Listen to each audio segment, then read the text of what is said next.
Welcome to the Catapult Effect podcast. I'm Katie Wrigley, neuroscience coach and entrepreneur. This podcast is for high-performing leaders who look capable on the outside, but know the pressure of carrying too much alone. Each week, we explore the internal and external systems that create real ease, from nervous system regulation to delegation and smarter support. If you're ready to build in a way that feels steady and sustainable, you're in the right place. The two big things for this conversation that come to mind. One, don't ask for help. You need to do it on your own. You're going to fail the test. In school, we're taught to work individually, and team projects usually are a giant pain in the ass, with someone just being a huge pain to a point where like, we don't want to work as teams. Like, this is better if I do this on my own. So we don't learn to reach for that support. And we almost feel, not almost, a lot of us feel ashamed that we need support. But yet we cannot grow a business to the vision that we're searching for if we're doing it on our own, because like you said, we're the bottleneck. And so what happens if you go on vacation? Your business is not doing anything in your absence. So you have to make more money ahead of time to be able to give yourself that space to be out of the business for a couple of weeks. And that is not going to scale over time, especially if you haven't grown enough and you're just making enough to be able to go month to month. You literally can't take a 2-week vacation because you don't have anything coming in and you can't afford to take that time out.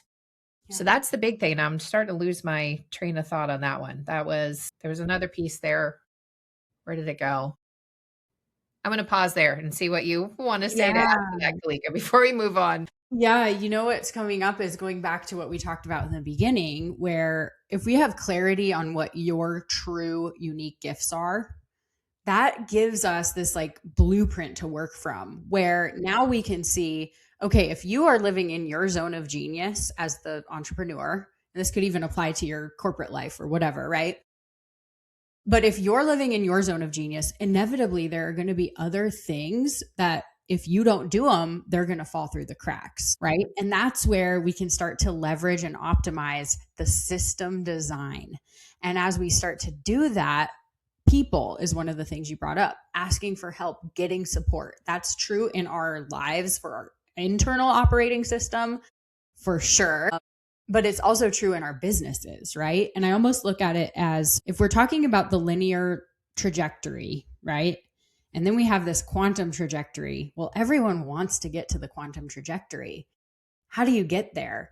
There are wormholes. This is how you collapse time. This is how you collapse the space between linear and quantum is, number one, the right person, the right supporter, the right coach, the right hire. Those are all pathways that take you from the linear to the quantum. And then that list goes on, right? There are other things that you can incorporate that are on that like system map where that creates a wormhole for you to go from linear to quantum.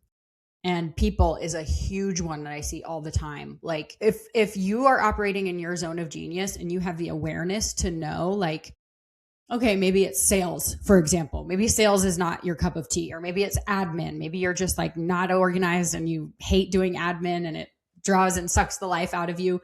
That's great information. Guess what? That doesn't mean that you're a failure. That means that you've now just created a doorway for you to go from linear to quantum. Because if you find someone who is an expert, a genius at sales or admin or whatever it is, that is your path from, again, just like optimizing all of this. It almost becomes like a game when you can take your identity out of the results and the effort.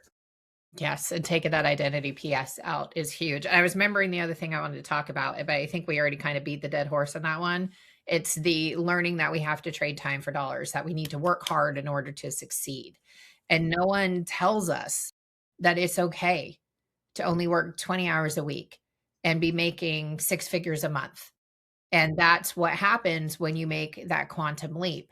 And so that identity piece in there, that's huge. And that was something that came up this morning on that call, the mindset call. How did she talk about that? It was something about,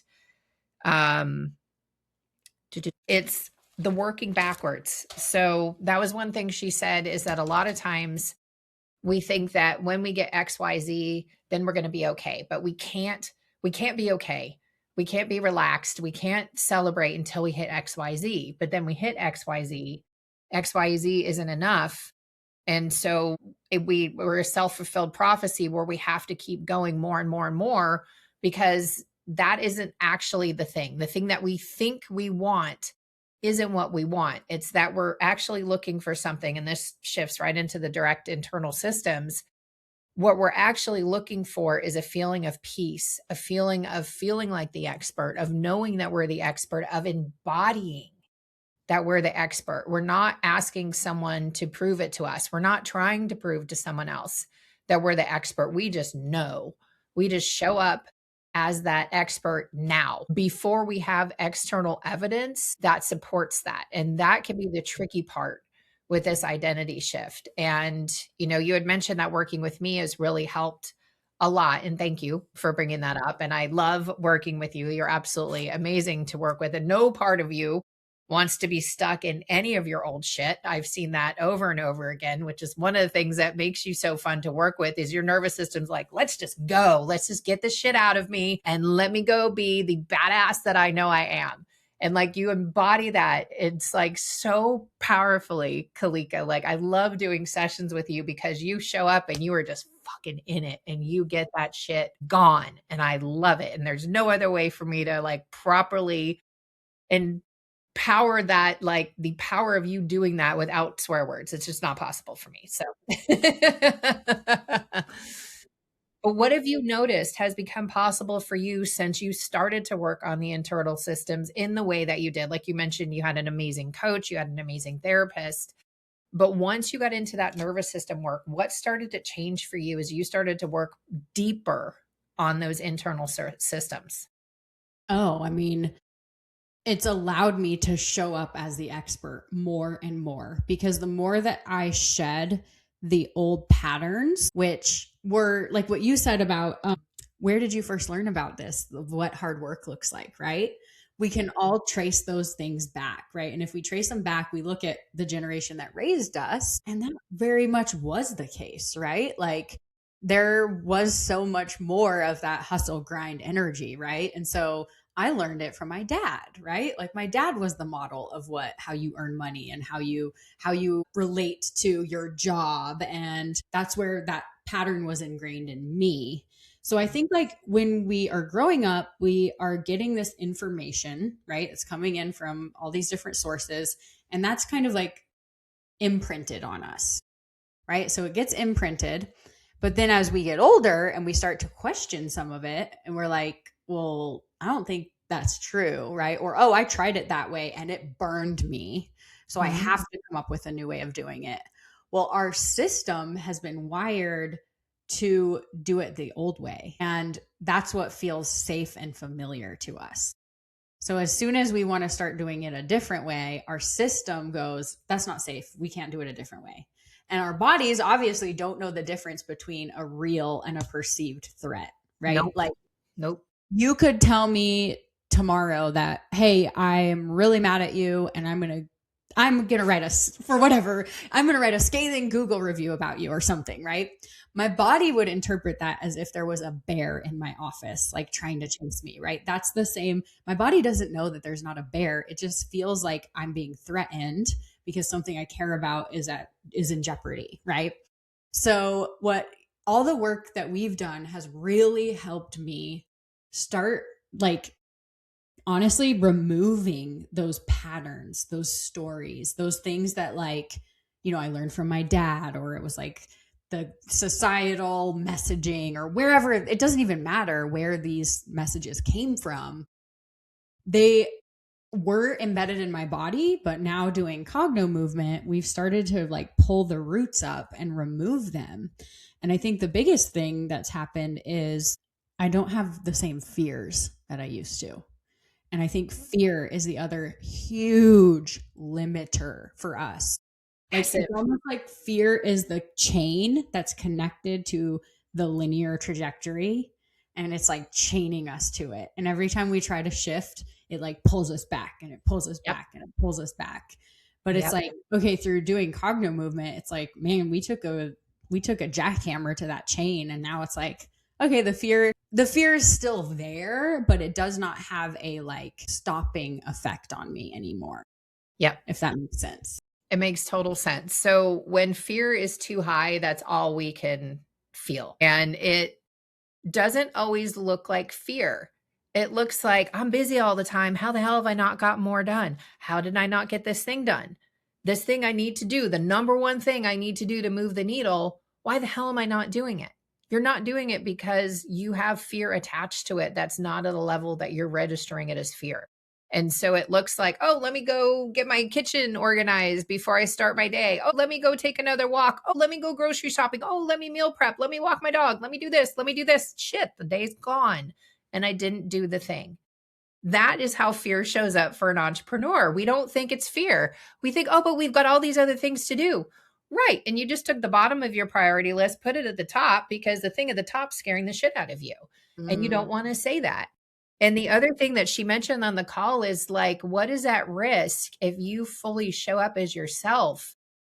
And the thing that I saw in there is like, oh, like if I have too much success, am I going to still be relatable?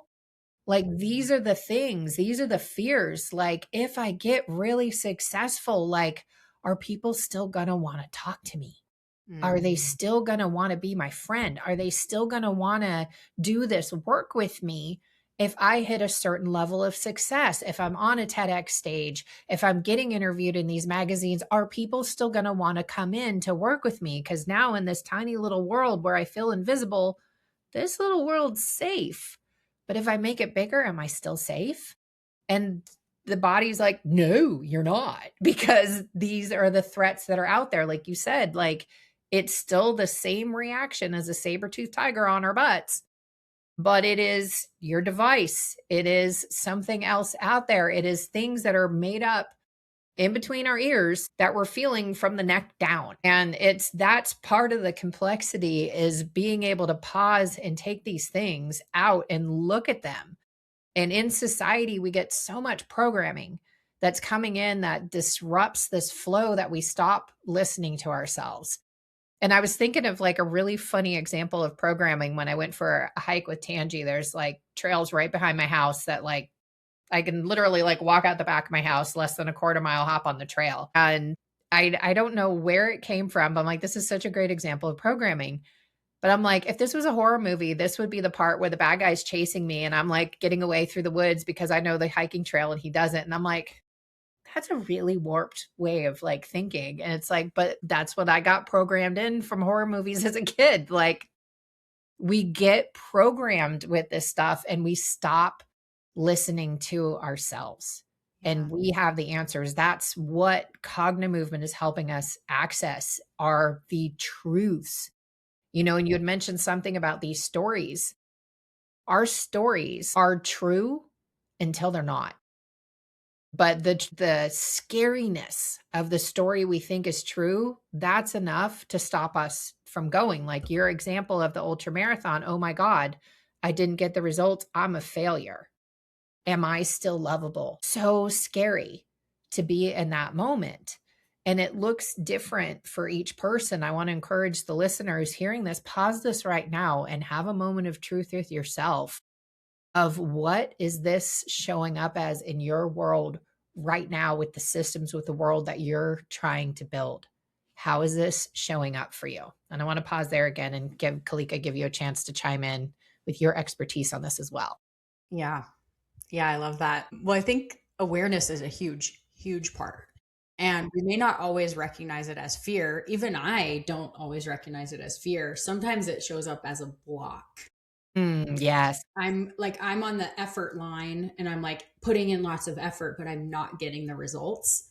There's a block there. And what I've learned in working with you, so it could be twofold, right? It could be an external system issue where there's something in your external system that needs to be further optimized, built a different way, or, et cetera. Or there's something in your internal system, or both, right? Could be both. But when you are working really hard at something and you're giving it all your effort and energy and you are not getting the result you want, that is an inflection point for you to, again, seek some external like objective. That's the other great part about working with people, bringing people in to help you.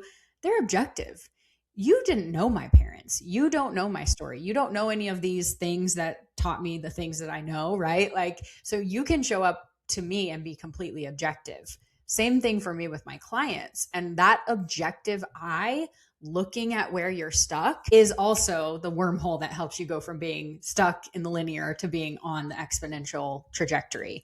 And I think, again, it could be an external systems issue or it could be an internal systems thing that is blocking you. But either way, the coolest part is that you have the power to move beyond the block. Yes. Right. And I think a lot of times, the stats about, oh, businesses don't make it past 3 years or whatever, 80% of businesses fail within 3 years, whatever that stat is. It's like, yeah, because I think sometimes people just hit these blocks over and over and over. And it's like they're beating their head against the wall and they can't see their way out of it. And that's where people like me, people like you, there's many others, but like that's where you have the power to ascend beyond what's blocking you. It's just a matter of finding support, really, I think is what it comes back to. Yes. And finding the right support. That's something else that James Wedmore was saying on that podcast. And I like to give credit where credit's due. And I really love the way that he put it of so many people want that end result, but they don't want to put the work in to get there. You can hear that entrepreneurship's not for the faint of heart. You can hear that it is grueling. You can hear all these things. It is very different to hear about it than to be in the shit yourself. Like there's been moments where I'm like, the only thing that can come out of this is success because this is so fucking uncomfortable. Like that is literally the only thing because I'm not allowing failure. That's not an option.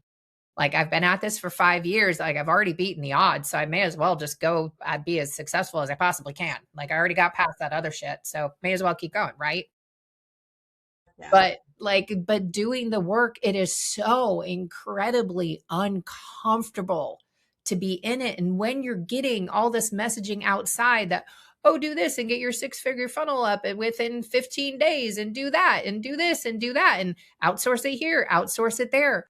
All you're doing is outsourcing your power to other people. And I'm so guilty of this. Never works, by the way. You want to invest in programs and people that are going to help you access the answers inside of you. That's the program for you. That is the work to do, not the one that's going to keep letting you outsource it.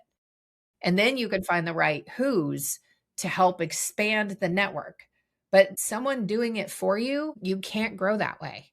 Yeah. You have to be the one that goes through it to get beyond it.